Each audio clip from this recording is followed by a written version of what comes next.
Hello viewers and welcome to my mom এর নিত্য খুঁটিনাটি চ্যানেল। আমার চ্যানেলের নতুন ভিডিওতে আপনাদের সকলকে জানাই স্বাগত।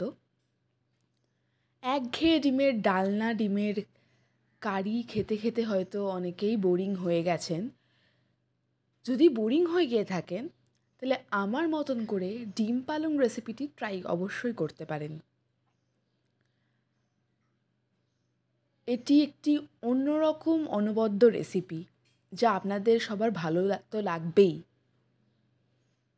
তাহলে চলুন দেখে নিই আজকে ডিম পালং রেসিপিটি আমি কিভাবে তৈরি করছি। ডিম পালংয়ের জন্য আমরা এখানে 350 গ্রাম মতন পালং শাক নিয়ে নিয়েছি। অন্যদিকে আমরা একটু গরম জল বসিয়ে দিয়েছি, যাতে আমরা নুন চিনি দিয়ে ভালো করে ফুটিয়ে নিচ্ছি। ফুটিয়ে নিলে আমরা পালং শাকগুলোকে ভালো করে ধুয়ে গরম জলে দিয়ে দিচ্ছি। দিয়ে হালকা নেড়ে চেড়ে আমরা ওটাকে চাপা দিয়ে ফুটতে দেব 5 থেকে 10 মিনিট মতন। 5 থেকে 10 মিনিটের পর আমরা ঢাকনাটা খুলে পালং শাকটা ভালো করে জল ঝরিয়ে নিয়ে ঠান্ডা জলে ভেজাবো, যাতে পালং শাকের রঙটা সবুজ থাকে। এবার হালকা হাতে নেড়ে চেড়ে ওই ঠান্ডা জল থেকে এবার আমরা একটা জায়গায় তুলে রাখবো। এবার আমরা একটা পেস্ট তৈরি করে নিচ্ছি। সেদ্ধ করা পালং শাক, তাতে দেব আদার 2 স্লাইস আর 4টে মতন কাঁচা লঙ্কা আমি একটুখানি চিড়ে দিয়েছিলাম। আপনারা যদি মনে করেন এতে রসুনও ব্যবহার করতে পারেন। এবার ওই পেস্টে আমরা ধনেপাতা দিয়ে সেটাকেও আর একবার পেস্ট করে নেব। আপনারা ধনেপাতার গন্ধটা যতটা পছন্দ করবেন ততটাই ধনেপাতা ব্যবহার করবেন রান্নায়। পালং ধনেপাতার পেস্টটা পুরোটা রেডি। এবার আমরা একটা জায়গায় অল্প টক দই নিয়ে সেটাকে ফেটিয়ে নিচ্ছি।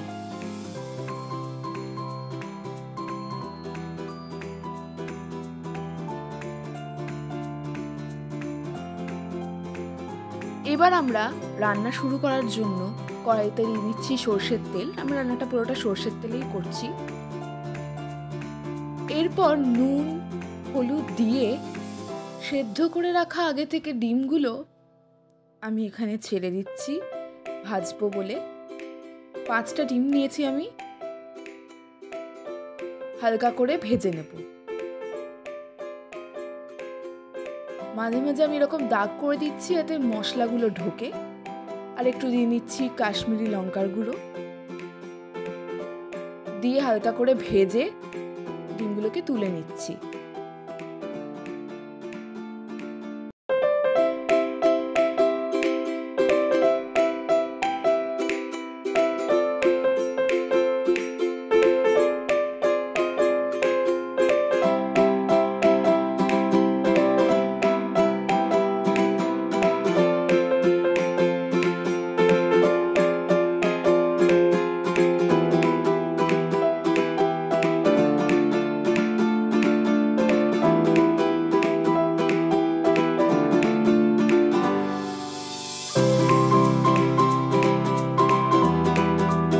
এরপর ওই তেলেই একটা দারচিনি, 2টো ছোট এলাচ ফাটিয়ে এবং 2টো লবঙ্গ দিয়ে নিয়েছিলাম ফোড়ন হিসাবে। তার সঙ্গে একটা তেজপাতা আর একটা শুকনো লঙ্কাও দিয়েছিলাম। এরপর আমি একটু জিরে দিয়ে দিচ্ছি, গোটা জিরে 1/2 টিস্পুন মতন। এরপর একটা বড় সাইজের পেঁয়াজ কেটে রেখেছিলাম সেটা দিয়ে দিচ্ছি, আর একটা মাঝারি সাইজের টমেটো কেটে রেখেছিলাম সেটাও দিয়ে দিচ্ছি। দিয়ে ভালো করে নেড়ে নেবো যতক্ষণ না পেঁয়াজ আর টমেটোটা একটু গলে যাচ্ছে।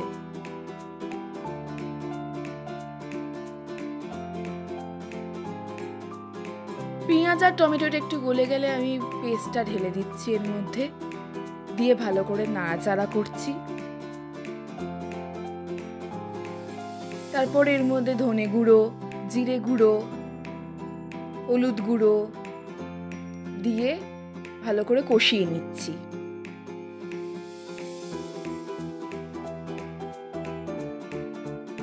দিয়ে দিচ্ছি স্বাদ মতো চিনি, স্বাদ মতো নুন,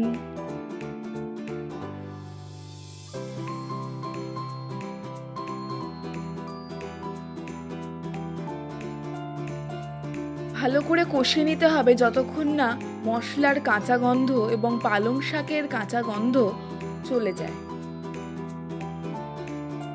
এবং যতক্ষণ না তেল ছেড়ে দেয়। তার সঙ্গে আমি একটুখানি কাশ্মীরি লঙ্কার গুঁড়ো অ্যাড করলাম। সামান্য জল অ্যাড করে কষিয়ে নিয়ে এবার ওর মধ্যে আমি দই যেটা ফেটিয়ে রেখেছিলাম সেটা দিয়ে দিচ্ছি। দিয়ে ভালো করে কষিয়ে নিচ্ছি।